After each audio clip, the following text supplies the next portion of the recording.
The loudest screams are often the ones no one can hear. They don't leave bruises or broken bones. Instead, they leave invisible wounds on the heart and mind, making you question your reality, your worth, and your own sanity. This is the world of emotional abuse. It's a quiet poison, a slow erosion of the self. Today, we are going to turn on the lights. We are going to name the shadows. We're not here to diagnose, but to define, to give you the language for experiences that are often dismissed as just relationship problems. Understanding is the first step toward freedom. Here are the most common types of emotional abuse, explained. Number 1, constant criticism and blame. This is the steady drip, drip, drip of negativity that wears you down over time. It's not about constructive feedback. It's about finding fault in everything you do. The way you talk, the way you dress, the way you chew your food, the friends you have, the goals you chase. Nothing is ever good enough. When something goes wrong, a dropped glass or a missed turn while driving, the blame is instantly and aggressively placed on you. The message is simple and brutal. You are incompetent, and you are the source of all problems. This isn't just about being told you made a mistake. It's about being told that you are a mistake. Over time, you stop trusting your own judgment because you've been taught that your judgment is always flawed. You start to believe their voice is your own inner truth. Number 2, control and isolation. Abuse is about power, and one of the fastest ways to gain power is to shrink someone's world until you are the only one left in it. This control can start small. It might be comments about how much time you spend with your family, or claims that your best friend is a bad influence. Soon they might demand to know where you are at all times. They'll check your phone, read your messages, and question every person you speak to. They might take control of the finances, giving you an allowance as if you were a child, making it impossible for you to leave. Isolation isn't just about being physically alone. It's about being emotionally alone. By cutting you off from your support system, the abuser becomes your sole source of information, reality, and in a twisted way, comfort. Number 3, gaslighting. This term is used a lot, but it's vital to understand what it truly means. Gaslighting is a deliberate and systematic attempt to make you doubt your own perception of reality. It is a war on your mind. You will bring up something hurtful they said or did, and they will respond with a flat denial. That never happened. You're imagining things. You're crazy. They will twist your words and use them against you. If you get upset, they won't address the cause of your distress. They'll attack your reaction. You're being too sensitive. Look at you getting hysterical over nothing. Gaslighting is incredibly damaging because it attacks your sanity. You start to question your own memory, your own feelings, your own experiences. It makes you feel unhinged and alone in your own head, making you easier to control. A healthy person will say, "I don't remember it that way," while a gaslighter will say, "You're not remembering it correctly." Number 4, withholding and the silent treatment.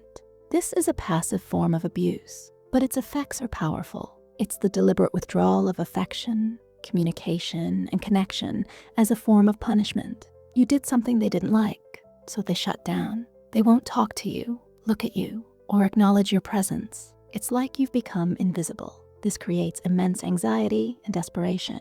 The human mind craves connection, and when it's suddenly taken away, you'll do almost anything to get it back. You'll apologize for things you didn't do, just to end the suffocating silence. This tactic teaches you a dangerous lesson, that love, affection, and attention are not freely given, but are rewards that can be taken away the moment you step out of line.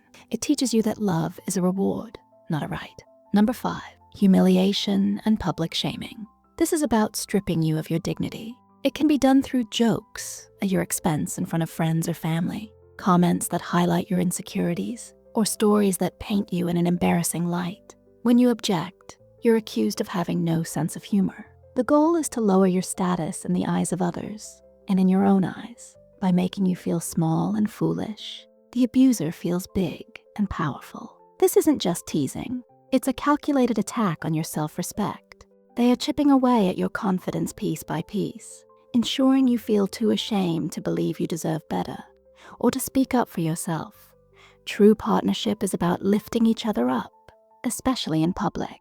This is the exact opposite. Number 6, threats and intimidation. Intimidation doesn't always involve raised fists. It can be a look, a change in tone, or a statement made with chilling calmness. It's the non-physical behavior that keeps you in a state of fear.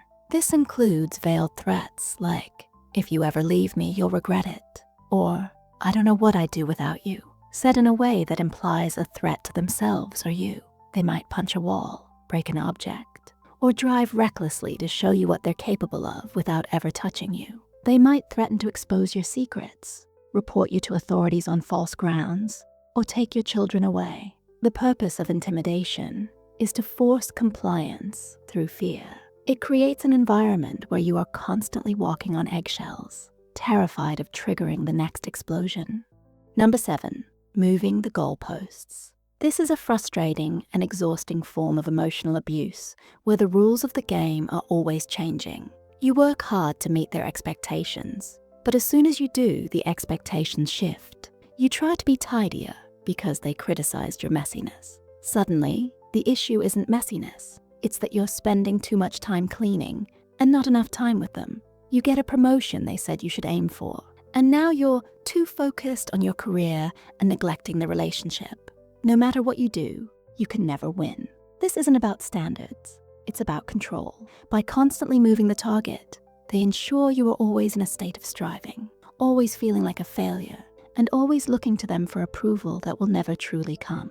It's a game designed to be impossible to win. Number 8, disguising insults as jokes. This is a cousin of humiliation, but it deserves its own category because of how sly it is. The abuser will say something incredibly cruel, a direct shot at one of your deepest insecurities. When you get hurt or angry, they immediately retreat behind the ultimate defense. "I was just kidding. Can't you take a joke?"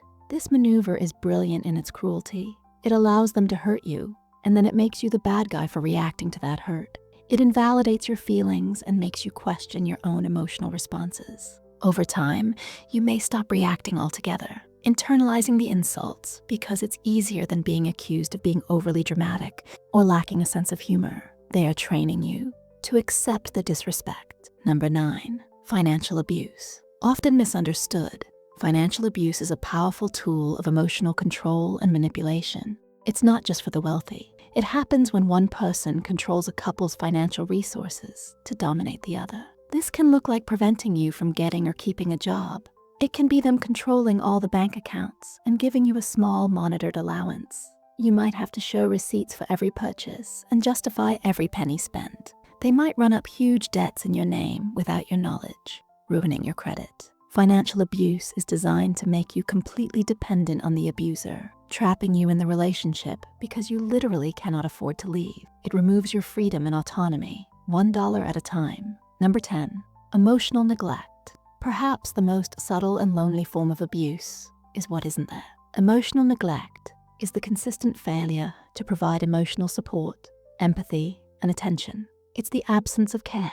When you're excited about something, they're indifferent. When you're sad or scared, they're dismissive or annoyed. They don't ask about your day, your feelings, or your dreams. Your inner world is a territory they have no interest in visiting. This isn't a simple lack of communication.